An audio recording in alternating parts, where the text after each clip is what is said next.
પણ અતુલભાઈ, તમે આ જે બધું કરો છો, લોકો એવું પણ કહે છે કે અતુલભાઈ આ બધું પૈસા કમાવા માટે કરે છે, લોકોને બ્લેકમેલ કરે છે. અતુલભાઈ પાસે શું શું સંપત્તિ અત્યારે અને પહેલા શું હતું? અતુલ ગામેથી આટલી બધી આરટીઆઈ જ્યારે અરજીઓ કરે, કોઈ ઓફર કરી અત્યાર સુધીમાં કોઈ મોટી ફિગર જે નામ ના લો પણ તમે કહી શકો કે આટલી મોટી ફિગર કોઈ ઓફર કરી હતી? નમસ્કાર, આપ જોઈ રહ્યા છો યુટીસી ન્યૂઝ. યુટીસી ન્યૂઝના સ્ટુડિયોમાં આજે એક ખાસ મહેમાન છે, સમાજસેવી આરટીઆઈ એક્ટિવિસ્ટ અતુલ ગામેચી. અતુલ ગામેચીને ઘણી વખત આપે જનતાને લગતા જે પ્રશ્નો છે તેનો અવાજ ઉઠાવતા જોયા હશે. કોર્પોરેશનમાં થતા ભ્રષ્ટાચાર વિશે પણ તેઓ ખૂબ બેબાકીથી બોલે છે. આજે આપણે અતુલ ગામેચી સાથે વાતચીત કરીશું તેમની સમાજસેવી જીવન માટે, તેમના આરટીઆઈના લગતા જે તેમના પ્રયાસો છે તેને લઈને, અને અતુલ ગામેચીને આ વિચાર કેમ આવ્યો તેના વિશે પણ.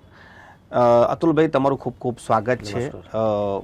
સૌથી પહેલાં કે આજે જે તમને લોકો ઓળખે છે એક સમાજસેવી તરીકે, એક આરટીઆઈ એક્ટિવિસ્ટ તરીકે, આ સફર કેવી રીતે શરૂ થયો? સૌ પ્રથમ તો જણાવી દઉં કે વીઆઈપી રોડ પર જે તે સમય એક પાગલ એટલે ગાંડી બહેરીને બાળકનો જન્મ થયો હતો, અને એ ડિલિવરી જ્યારે અમે કરાવી, મેં ને મારી મિસિસના બીજા લોકોએ અમે જ્યારે ડિલિવરી કરાવી, વિસ્તારના લોકો હતા સરોજબેનથી માંડીને, અને ત્યારબાદ અમે જોયું કે તમામ મીડિયા ત્યાં હતી અને એનો ફોકસ એવું પડ્યું કે તાત્કાલિક એમ્બ્યુલન્સો બી આવી ગઈ ને એસએસજીમાં લઈ ગયા અને બાળકને અને એને સારી સેવા મળી ગઈ. તો ક્યાંક એવું અમને દેખાયું કે એક સમાજ સેવા પણ છે, સાથે સાથે આપણે જો આ રીતના કામ કરીશું તો મીડિયા કે અન્ય લોકો આપણને પ્રદર્શિત કરશે તો એક સમાજમાં એક મેસેજ જશે. એના પછી મેં અવિરત 15મી ઓગસ્ટ હોય, 26મી જાન્યુઆરી હોય, રાષ્ટ્રપિતા મહાત્મા ગાંધી જન્મજયંતિ, પુણ્યતિથિ, આ તમામ તહેવારોમાં પણ હું પોતે ગાંધીજી બનીને વડોદરા શહેરમાં અલગ અલગ મેસેજ લઈને જતો હતો. બેટી બચાવો, મોંઘવારીનું, બેરોજગારી, ભ્રષ્ટાચાર, એટલે આ મુદ્દાઓને લઈને હું જતો રહ્યો. અને આ સફર દરમિયાન હું ક્યાં નીકળી ગયો મને ખુદને જ ખબર નહીં પડી. ને કે મગજમાં ગાંધીજીના જે વિચારો હતા એ વિચારો સત્ય, અહિંસા, પરમો ધર્મના વિચારોને લઈને આગળ વધતો જ ગયો, અને એટલે બધે વધી ગયો છે કે મને પાછળ જોવાનું કોઈ સમય નથી મળતો. સાથે અમારું ફેમિલી બેકગ્રાઉન્ડ પણ એક સ્વાધ્યાય પરિવાર સાથે જોડાયેલો, સેવા સાથે જોડાયેલું છે. એટલે મમ્મી પપ્પા અને મહાત્મા ગાંધીજીનો સંદેશ હતો એને લઈને અવિરત આગળ વધતો, અને આજે આપણી સમક્ષ હું એક બેસીને એની ચર્ચા કરી રહ્યો છું. પણ અતુલભાઈ, જેમ તમે કીધું કે આ સમાજ સેવાનો ચસ્કો તમને લાગી ગયો, પરંતુ તમામ લોકોને એવું હોય છે કે મારું કરિયર, મારી અર્નિંગ, મારું ફેમિલી, તો તમે કોઈ દિવસે ધંધો, રોજગાર કે બિઝનેસ કે એના વિશે સમય ના આપીને આ માટે સમય આપ્યો? જે રીતે રાષ્ટ્રપિતા મહાત્મા ગાંધીજી તો એડવોકેટ હતા ને હાઈ લેવલના હતા, જેમણે એમને ગરીબી જોઈને એક બેનને જોયા કે કપડાં વગર એકનું એક કપડું પહેરીને નહીં રહ્યા છે, ત્યારે આ બધા દ્રશ્યો સામે આવી જાય છે. એકદમ ગાંધીજી કીધું આપણે ચોપડી વાંચી દ્રશ્યો સામે આવી જાય.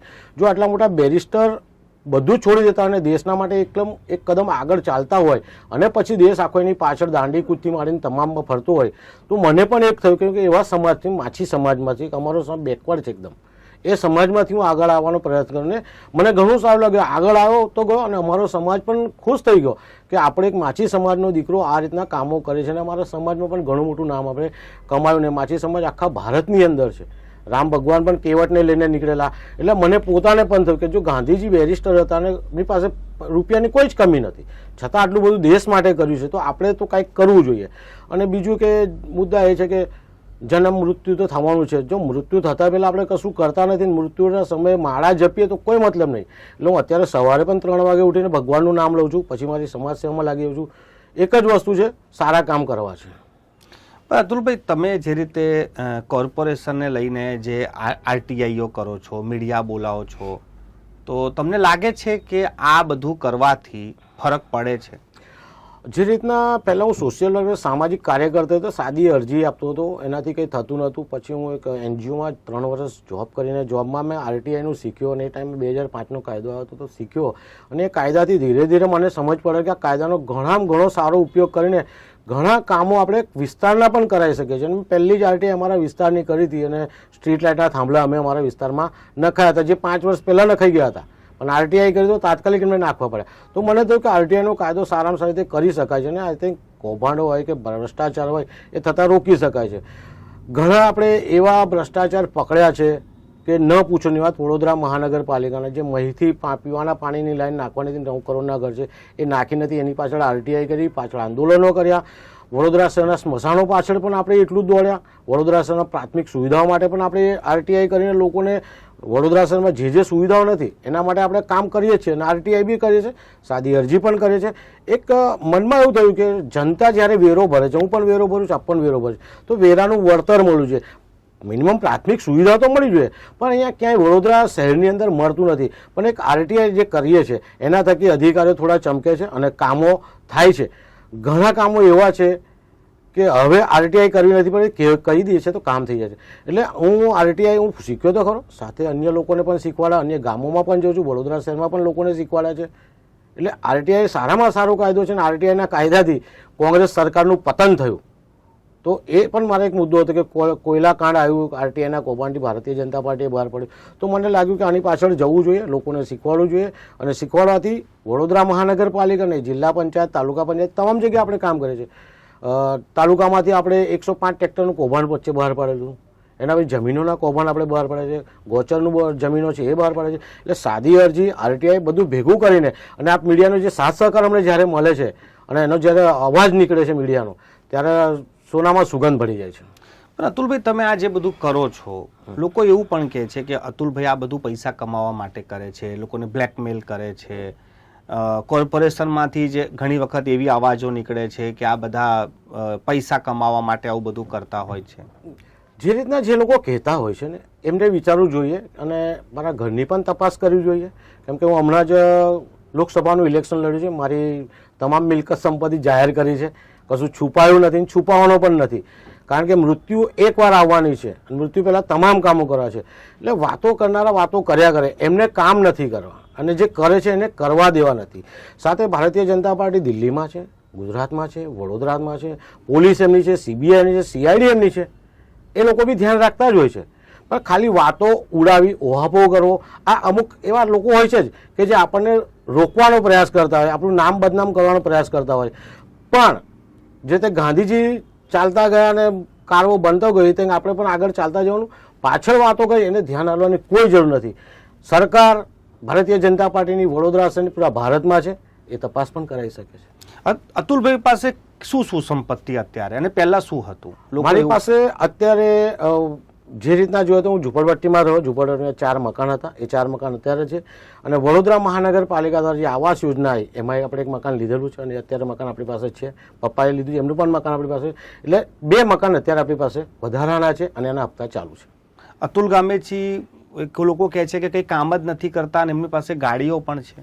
ના ના, હું વડોદરા તાલુકાના જે ગામો છે એની અંદર મારે કચરાની ડોર ટુ ડોર કચરા કલેક્શનની કામગીરી ચાલુ હતી, જે ગત જાન્યુઆરીમાં બંધ થઈ. ત્યારથી એક જ ગાડી હમણાં ચાલુ છે. એક ગાડી પર મારે જે આવે છે એના પર જ હું ઘર ચલાવું છું. મારે કોઈ એવો ભ્રષ્ટાચારનો રૂપિયો જોતો નથી, પરંતુ ભ્રષ્ટાચાર જે થાય છે એને રોકવાનો પ્રયાસ કરીશ. મારી પાસે 4 છોટા હાથી હતા, અત્યારે બધા વેચી દીધા. એક જ છોટા હાથી છે.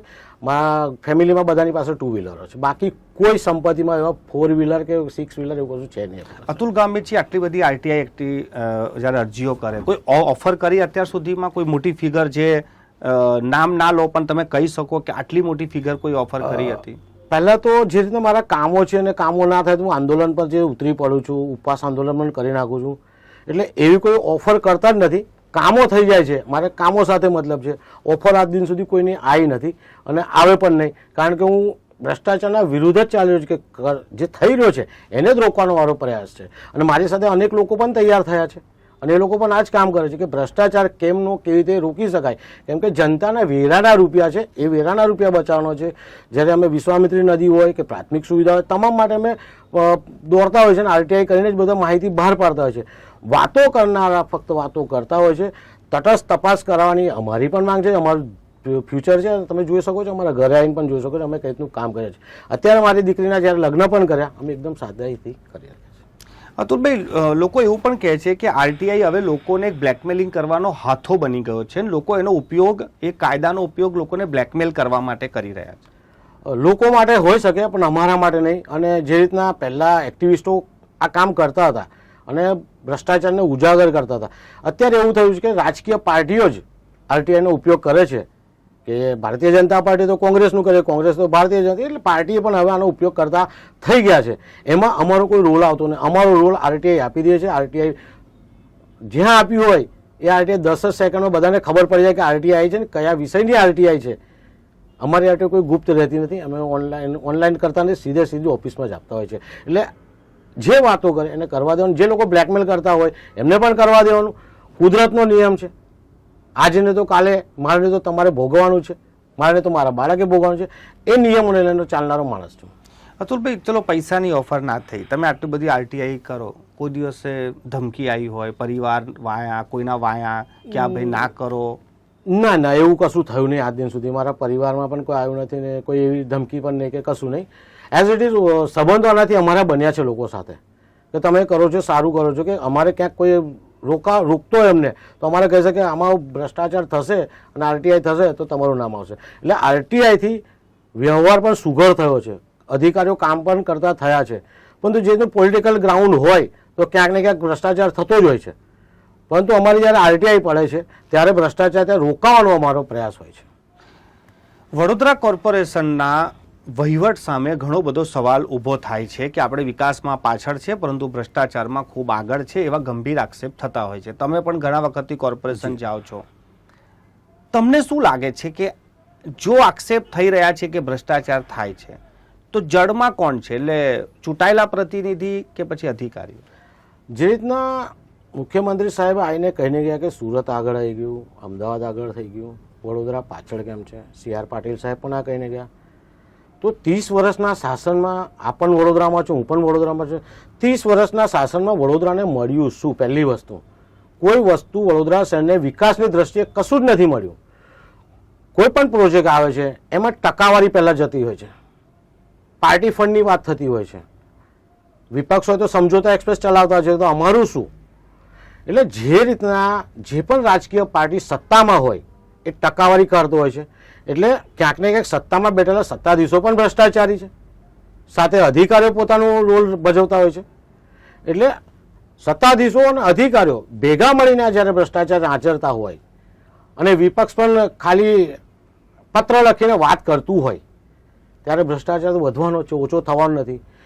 જાગવાનું છે તો હવે જનતાએ જાગવાનું કે 30 વર્ષના શાસનમાં જો વિશ્વામિત્રી નદીને શુદ્ધિકરણ ના કરી શકતા હોય, લાખો કરોડો રૂપિયા આવતા હોય, વડોદરા શહેરના નાગરિકોને પીવાનું ચોખ્ખું પાણી ના મળતું હોય, ડ્રેનેજ લાઇનની વ્યવસ્થા ના હોય, સ્ટ્રીટ લાઇટની સુવિધાઓ ના હોય, અનેક લોકો ઝૂંપડામાં સડી રહ્યા છે, નવી આવાસ યોજનાઓ બની, નૂરમાં આવાસ યોજના બની 10 વર્ષમાં ખગડી ગઈ. તો હવે જનતાએ જાગવાનું છે, વિપક્ષનો રોલ હવે જનતાએ નિભાવવાનો છે અને જે તે સમયે ચૂંટણી આવે ત્યારે જનતાએ જ બહાર આવવાનું છે.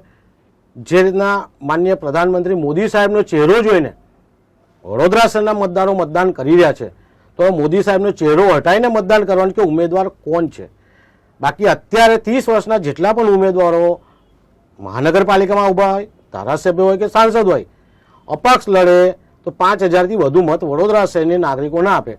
તો પ્રધાનમંત્રીના ચહેરાને જોઈને, કમળને જોઈને મત વડોદરા શહેરના નાગરિકો આપી રહ્યા છે. લોકો એવું પણ કહે છે કે અતુલ ગામેજી, જે તમે અત્યારે કીધું કે પક્ષ ને વિપક્ષ, જે કોંગ્રેસ ભાજપ જે આરટીઆઈ કરે છે એ તમને જ હાથો બનાવે, તમારાથી આરટીઆઈ કરાવડાવે છે. બિલકુલ નહીં. હું સવારે ન્યૂઝપેપર વાંચતો હોઉં છું. ન્યૂઝપેપરને જોઈને મને લાગે કે અહીંયા આરટીઆઈ કરવા જેવી છે, ક્યાંક ભ્રષ્ટાચાર થશે તો હું એ હિસાબે જ કરું છું. હું કોઈ પક્ષને માનતો નથી, હું તમામ પક્ષોનો વિરોધી છું. કારણ કે જો વિપક્ષ પણ મજબૂત હોત તો વડોદરા શહેરનો વિકાસ થયો હોત. વિપક્ષ ધીરે ધીરે નબળો પડતો જાય છે અને શાસક પક્ષનો હાથ અદ્ધર થતો જાય છે. એટલે હું કોઈ રાજકીય પાર્ટી કે કોઈ પણ વ્યક્તિ મને પોતે જ્યારે કહેતો હોય કે આવી આરટીઆઈ કરે ત્યારે હું આરટીઆઈ કોઈ કરતો નથી. મારા મનથી જ આરટીઆઈ કરું છું. જેમાં હું ડૂબેલો હોય એ જ વસ્તુનું કામ કરું છું. લોકો એવું પણ કહે છે કે અતુલ ગામેજીને લાગે ચૂંટણી લડવી છે એટલે આ બધું કરે છે. હું 30 વર્ષથી સોશિયલ વર્કર તરીકે, સામાજિક કાર્યકર તરીકે વડોદરા શહેરમાં કામ કરી રહ્યો છું. ચૂંટણી લડ્યો તો ક્યાંડો લડી લ્યો, આ લોકસભાનું પણ મેં ઇલેક્શન લડ્યું.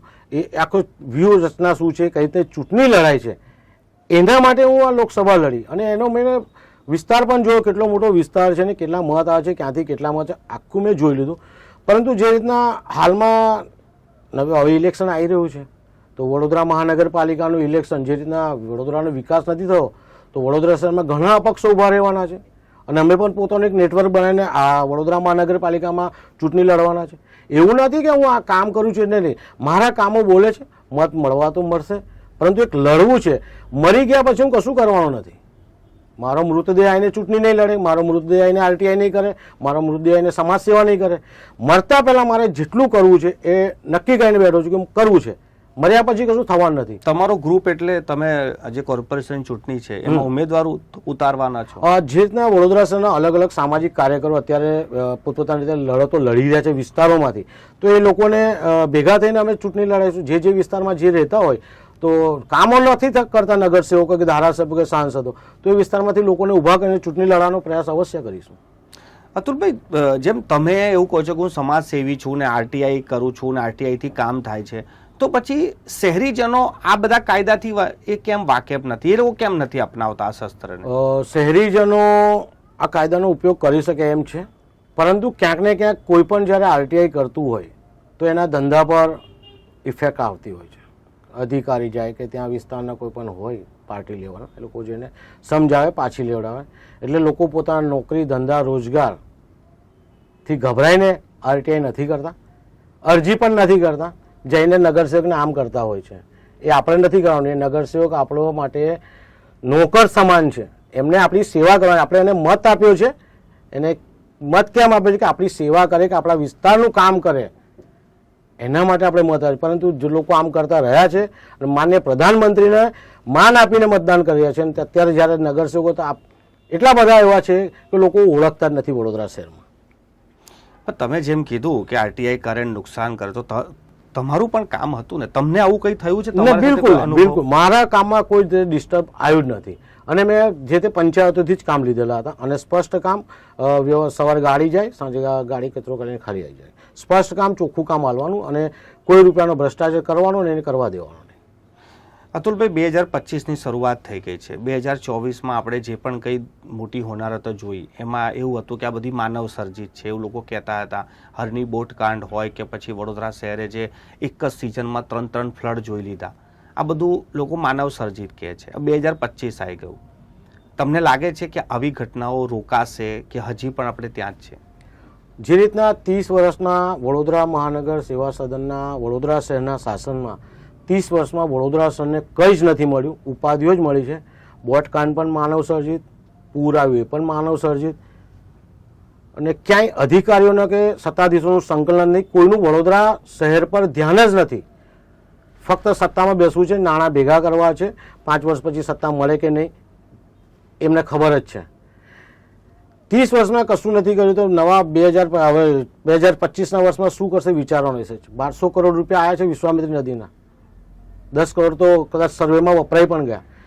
પણ જ્યારે તમે આ રૂપિયા વાપરો છો, નાગરિકોની સામે મૂકો કે 10 કરોડ કઈ રીતના કયા પાર્ટમાં ક્યાં વપરાયા, સર્વેમાં વપરાય પણ કેવી રીતે વપરાય લોકોને જણાવો તો ખરા. લોકો સુધી જનતાના રૂપિયા છે, સરકાર બી આપશે, મુખ્યમંત્રી બી આપશે, આ જનતાના રૂપિયા છે. જનતાને તમે જણાવો કે આ પાર્ટમાં આટલા વપરાય, આ પાર્ટમાં વપરાય. કેમ લોકોને આરટીઆઈ કરવી પડે? તમે કેમ ચોપડા ખુલ્લા રાખતા નથી? એટલે જે 30 વર્ષથી થયું છે એ યાદ રહેવાનું છે. જો ભયાનક વરસાદ પડશે તો માનવ સર્જિત પૂર પાછું આવવાનું છે. કોઈ પ્લાનિંગ કે કોઈ વિઝન નથી કોર્પોરેશન પાસે, સત્તાધીશો પાસે, અધિકારીઓ પાસે, ધારાસભ્યો, સાંસદ પાસે કોઈ વિઝન નથી કે વિશ્વામિત્રી નદીને પહોળી કેવી રીતે કરવાની છે. જો પહોળી કરવા જાય તો અનેક દબાણો તોડવા પડે એવા છે, એ દબાણો તોડી શકે એમ નથી. એટલે શું વિશ્વામિત્રીમાં પૂર નહીં આવે? પણ પૂર આવશે, આવશે ને આવશે. તમે ડાયવર્ટ કરશો તો પણ પાણી આવશે. કે પાણી વરસાદ છે એ ક્યાં કેટલા મીમી પડવાનો છે આપણને કોઈને ખબર નથી. એટલે કોઈ વિઝન નથી. જો વિશ્વામિત્રી નદી પર પહેલેથી જ વિઝન રાખ્યું હોત વડોદરા મહાનગરપાલિકાએ તો વરસાદી કાંસ થકી ગટર ડ્રેનેજના મળપૂત્રના પ્રદૂષિત પાણી વિશ્વામિત્રીમાં ના છોડત. પરંતુ કોઈ વિઝન નથી, એટલે વિશ્વામિત્રી નદી શુદ્ધ હતી 30 વર્ષ પહેલાં, એને ગંદી ગોબરી કરી નાખી. અતુલભાઈ, છેલ્લો સવાલ કે તમે આરટીઆઈ એક્ટિવિસ્ટ છો. આરટીઆઈનો જે કાયદો 2005માં આવ્યો અને આજે 2025માં છે, આપણે 20 વર્ષ થઈ ગયા. શું બદલાવ જુઓ છો? એ જે બનાવવાનો હેતુ હતો એ હજી ફિલફુલ થઈ રહ્યો છે કે અડચણો અને હર્ડલ આવી છે? જ્યારે નવો કાયદો આવ્યો ત્યારે ઘણા લાભો લોકોને મળ્યા, ઘણી કામો પણ થયા, ઘણી સુવિધાઓ પણ આપણે લોકો માટે લાવ્યા. પરંતુ હવે કાયદાને કચડવાનો પ્રયાસ થઈ રહ્યો છે અને જે રીતના આપણે અહીંયા આરટીઆઈ કરીને અહીંયા અપીલ કરીને જ્યારે આયોગમાં અપીલ કરતા હોય છે તો 3 મહિને 6 મહિને અપીલો આવતી હોય છે, વર્ષે પણ અપીલોનો નિકાલ આવતો હોય છે, બીજી અપીલનો. એટલે લોકો એમાં હવે થાકી જાય છે, કંટાળી જાય છે. કોઈ પણ માહિતી તાત્કાલિક મળતી નથી, અહીંયા અધિકારીઓ પણ આપતા નથી. એટલે આયોગ સુધી જવું પડે ને આયોગ પણ 3-4 મહિના સુધી મૂકી રાખે ને પછી જ્યારે ચલાવે ત્યારે આપી દેજો ને આ છે તે છે. એટલે આરટીઆઈનો કાયદો જે આવ્યો ત્યારે 5 વર્ષ સારો હતો, પણ ત્યારે કચડાયેલો કાયદો થઈ ગયો છે. ખૂબ ખૂબ આભાર અતુલભાઈ, અમારી સાથે ચર્ચા કરવા માટે. આ હતા અતુલ ગામેચી, સમાજસેવી અને આરટીઆઈ એક્ટિવિસ્ટ છે. તેઓ પાછલા 30 વર્ષથી વડોદરા શહેરમાં અલગ અલગ સમાજ સેવા કરે છે અને આરટીઆઈ પણ કરે છે. આરટીઆઈ કરતાની સાથે તેમની પર ઘણા બધા આક્ષેપ પણ થયા છે. એ તમામ સવાલો અમે પૂછ્યા છે. આના સિવાય પણ તમારો પણ કોઈ સવાલ હોય તો આપ કોમેન્ટ બોક્સમાં કોમેન્ટ લખીને સવાલ પૂછી શકો છો. અમે આશા કરીએ છીએ કે અતુલભાઈ એનો પણ જવાબ તમને ચોક્કસથી આપશે.